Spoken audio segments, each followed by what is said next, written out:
There is a temple that somebody created which is supposed to push people back into sanity, where they chain you and keep you. But the day you can't cross back, families just take them and leave them there and you're just there like an animal.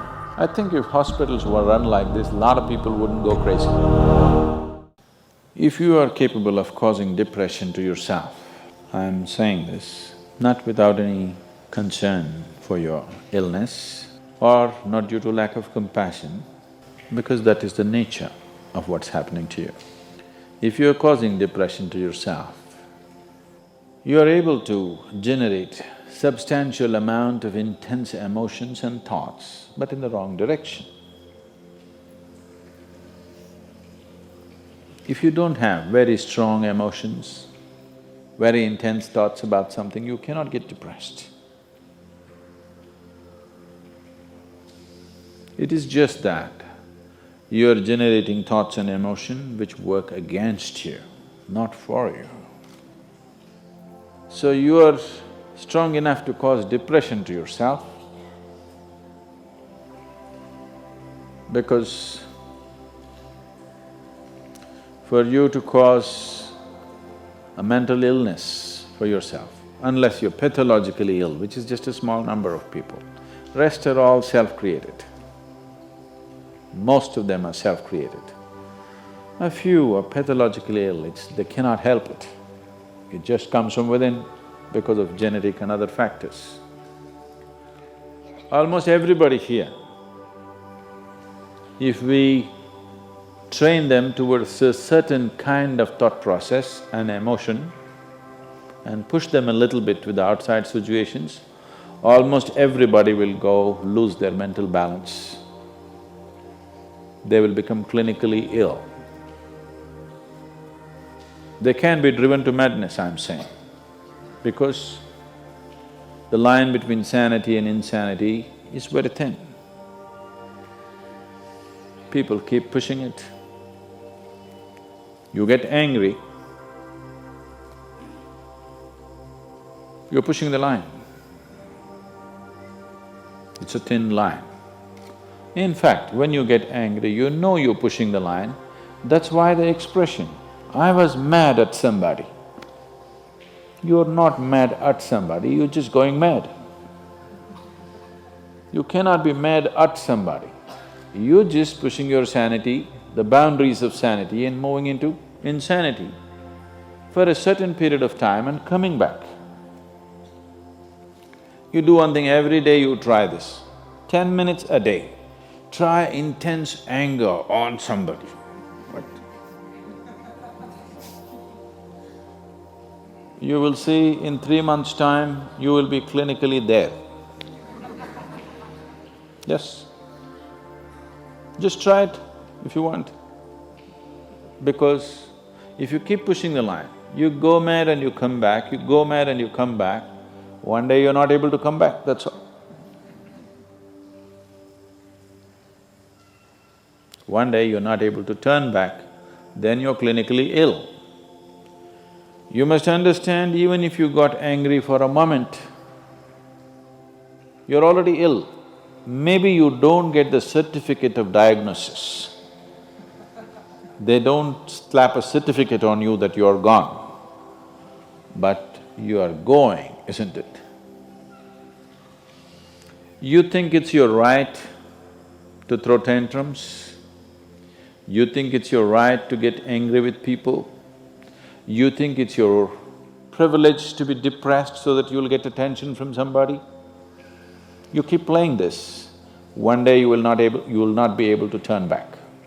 Keep crossing the line every day, one day you will see you cannot cross back. That day, you need a doctor. Till then, everybody needed a respite from you,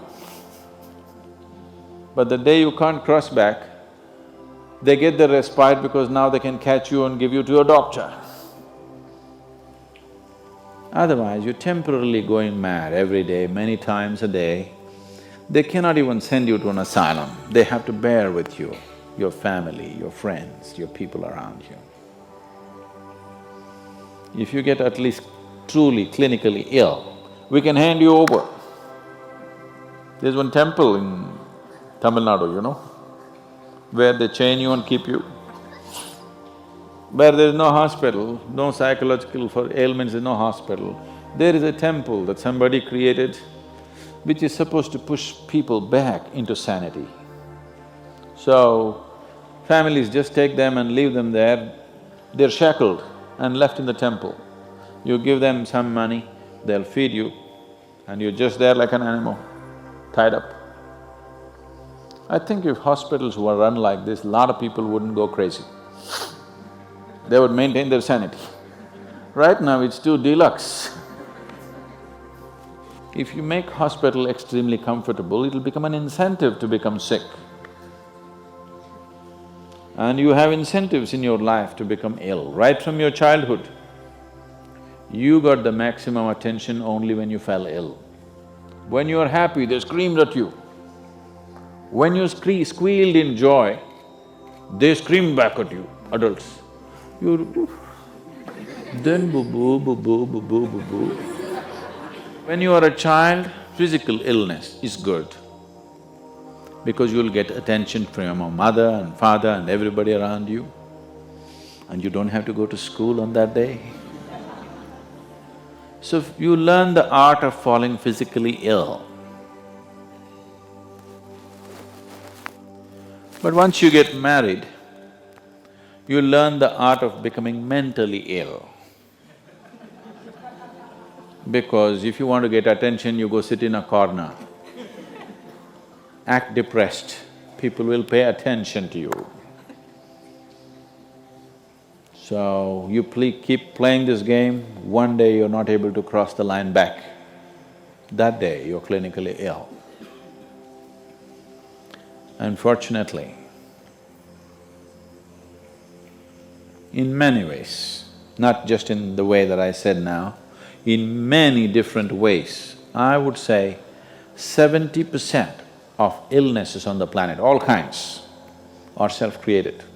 Even if you get an infection, there is a way. If you keep yourself in a certain way, physically and mentally, the virus and the bacteria will not work the same way as it works upon somebody else. If you set yourself like this, no matter what's happening, anyway, I have to go and do this, this and this. There's no break from that.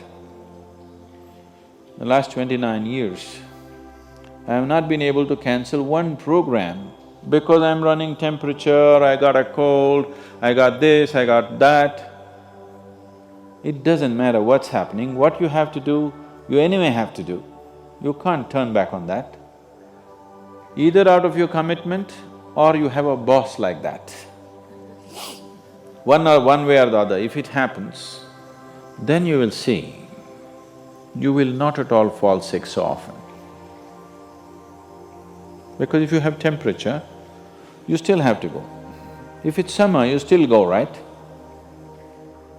Now, a lot of people don't go. It's a little hot outside, they don't go and work. Little cold outside, they don't go and work. A little raining, they won't go and work. A snowflake, they will not go and work.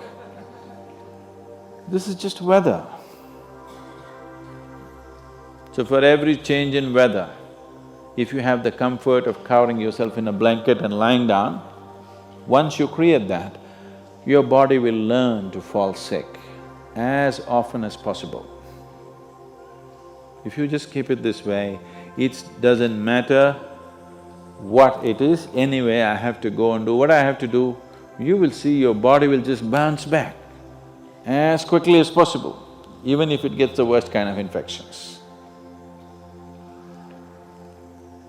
So, you just have to set the necessary conditions for health, necessary incentives for health, both for yourself and your children if you have them. Do not set incentives for sickness. The child is sick, observe him from a distance, never go cuddle him. He knows that's the worst time of his life and he knows he has to get well soon. And give him the best attention when he is joyful. You will see he naturally learns from within. His very chemistry will learn that It pays to be joyful, it doesn't pay to be sick. If you make this very clear to your own biology, to your own chemistry and to everybody around you, you will see people will not fall sick as often as they are right now. So set that up for yourself. You will see you will get healthy. If you can turn your mind this way, you can also turn it this way. I want you to understand this. No, I'm like this because my father abused me when I was 7 years of age. If you know all that bullshit, you can as well turn yourself around, isn't it? It's time. You must understand, mentally, physiologically, chemically, energy-wise, you must clearly understand it doesn't pay to be sick, unhappy, depressed. It doesn't pay. To be joyful and ecstatic, it pays. If you make this clear to all these people inside, they will all behave properly.